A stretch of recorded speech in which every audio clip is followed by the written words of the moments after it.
आप सबों का स्वागत है आईसीडी क्लासेस में। दोस्तों, आज के इस वीडियो में हम ये जानेंगे कि आखिर क्यों लाइफ लाइन ऑफ असम कहा जाने वाला ब्रह्मपुत्र नदी असम में शोक का भी कारण बना रहता है।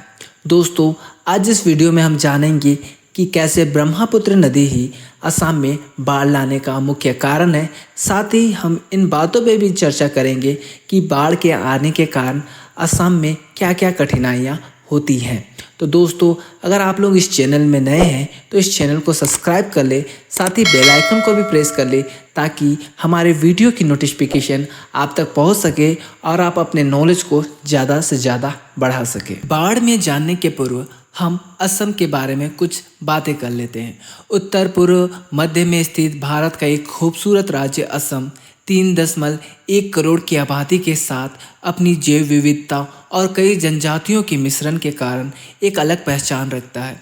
वाई आकार का यह राज्य उत्तर में भूटान तथा अरुणाचल प्रदेश, पूर्व में नागालैंड तथा मणिपुर, दक्षिण में मिजोरम तथा बांग्लादेश तथा पश्चिम में वेस्ट बंगाल से अपनी सीमा साझा करता है। चीन के तिब्बत से निकलने वाली ब्रह्मपुत्र नदी, जिसे लाइफ लाइन ऑफ असम भी कहा जाता है, जो कि एक बहुत बड़ा कारण भी है असम के मैदानी भागों में अच्छी उर्वरा शक्ति के लिए, और साथ ही चाय की अच्छी खेती, जो कि विश्व के कुल चाय उत्पादन में 16% तथा भारत में कुल चाय उत्पादन में 55% का योगदान देती है।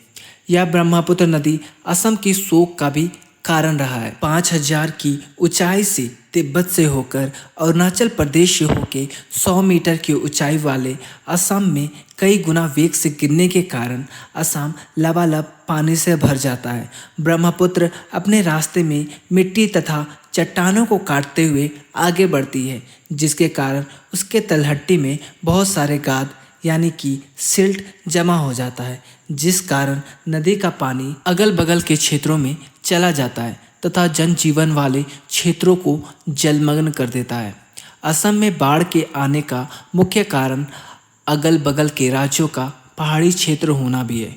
चूँकि राज्य अरुणाचल प्रदेश, नागालैंड, मणिपुर, मिजोरम तथा मेघालय जैसे राज्य बहुत ज़्यादा पहाड़ी वाले क्षेत्र हैं, जिस कारण नदी पहाड़ी क्षेत्र में न जाकर सीधे असम के बीचों बीच से गुजरती है। ब्रह्मपुत्र के जल स्तर को बढ़ने का कारण उसकी सहायक नदियां भी हैं, जिसमें लोहित नदी, सुब्रनाश्री नदी, धनसिरी नदी, मानस नदी तथा संकोश नदी मिलकर नदी का जल स्तर बढ़ा देती है। लेकिन 1950 में आए भूकंप के बाद बाढ़ की घटनाएं और बढ़ गई।